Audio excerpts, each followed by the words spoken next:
Hello and welcome to another edition of Bay Alarm Medical Mondays. My name is Alan. Today I have James with me from TrueLink Financial. How you doing, James?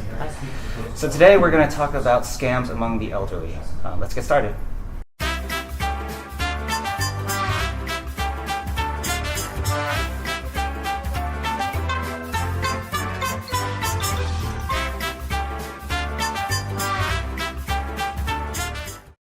Alright guys, so today I'm in San Francisco at the TrueLink Financial office.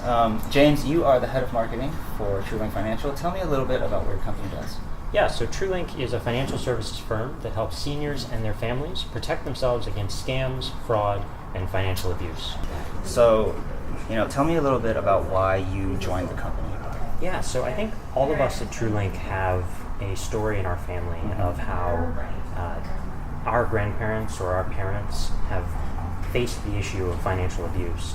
With my family, my grandmother got to a point where she was giving out money to charities and over and over and over again without realizing that she had already given them money. And so this story in our family really showed me how pervasive this issue can be. Yeah. It's crazy because we deal with seniors day in and day out as well, and we often get calls that have to do with the things that your grandma just dealt with, So obviously in America, scams among the elderly, it's a huge problem, right? Tell me a little bit about that. Yeah, so as we got further into the issue of elder financial abuse, we actually did some primary research ourselves, and we discovered that the full scope of the issue in the United States is around $36.5 billion annually. And that's broken up into three parts. So the first two are kind of what you'd expect. It's trust abuse, which is people who know a senior who can get close to someone and get them to give them money. The second is fraud, which is something that you kind of know about, that you can point at that and say that is definitely illegal, that's something that you could prosecute in a court of law.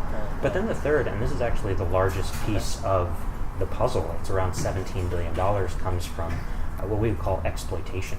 And that's something that's not necessarily illegal, but definitely shady and definitely designed to target those who are older, those who have diminished capacity, and those who have a harder time understanding maybe the ins and outs of a specific deal.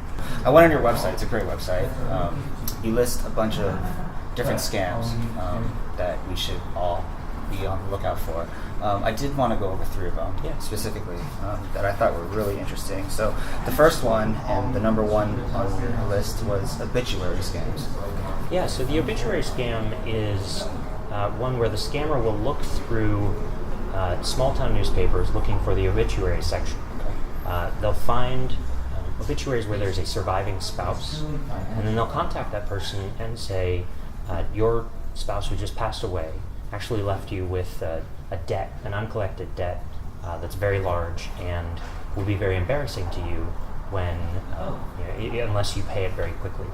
And the key to this scam is that they really pressure the person and really play up how embarrassing this is going to be. And in this moment of emotional anguish, the affected person often will just pay them off just to get them to go away. Right.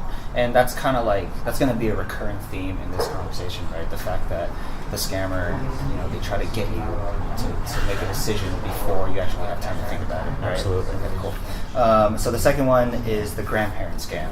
Yeah, so this is another one that we've heard a lot about in the last year or so in terms of our customers and the folks that we speak with. And it's the scam goes that you'll get a call in the middle of the night, so when you're disoriented, and it'll say, someone calls and says, "Grandma," and Grandma usually will answer with a name. They'll try and guess, this is something my grandmother does.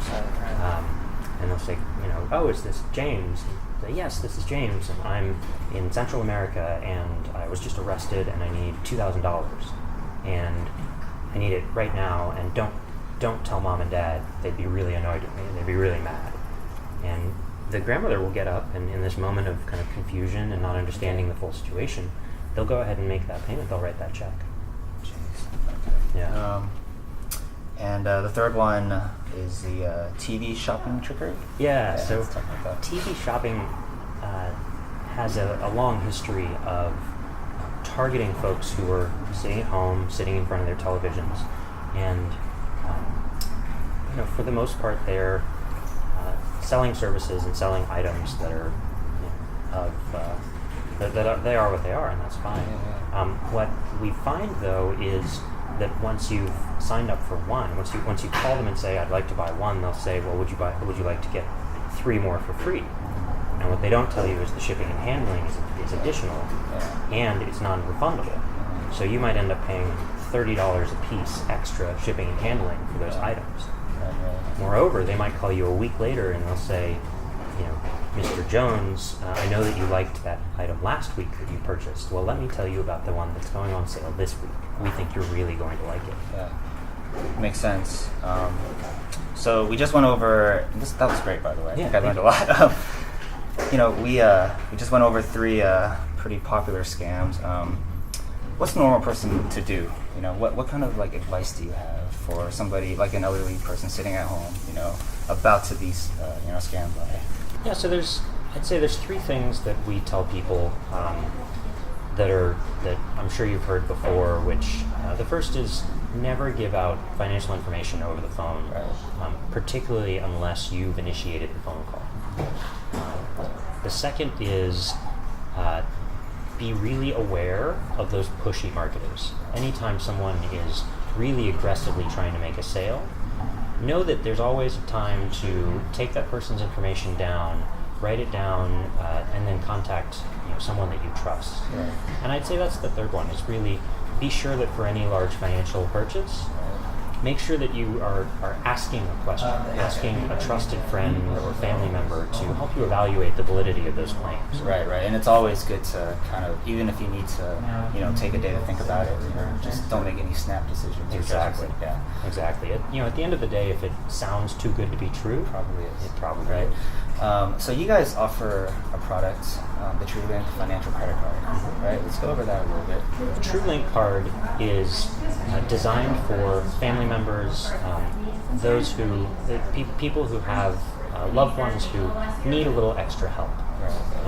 Oftentimes in these cases where someone has lost money for any of the reasons that we've been talking about, the best solution is to take away their credit card, take away their checkbook, take away all of their access to money, along with that, a lot of their independence. But with the TrueLink card, we allow you to set up customized spending controls. So you can set up the card so that it works out at the grocery store, out at the movies, out to a restaurant with friends. But if they give the number out over the phone, or if they give it to a door-to-door salesman, one of those types of moments, we can block that transaction. Yeah, so you know what? Let's go over like a real-world example, right? So we were talking about the TV shopping trip, which I found really interesting. So, let's say my grandma is shopping on TV, and she gets a call back a week later asking her to buy more stuff. How will your card kind of prevent all that stuff from happening? Yeah, so with the TrueLink card in this situation, if she gives out that card number and you and your family have set up controls so that she can't make those television or online purchases, we can actually block that transaction from going through in the first place. So the money stays in the wallet. And we have customers who've saved thousands of dollars when we look at the blocked charges and the charges that these folks have tried to put through, even recurring transactions. Yeah, and that's great just for the family, the peace of mind. Absolutely. Yeah. So that's pretty much all I have. This was a great conversation. Do you have anything to close with before we end?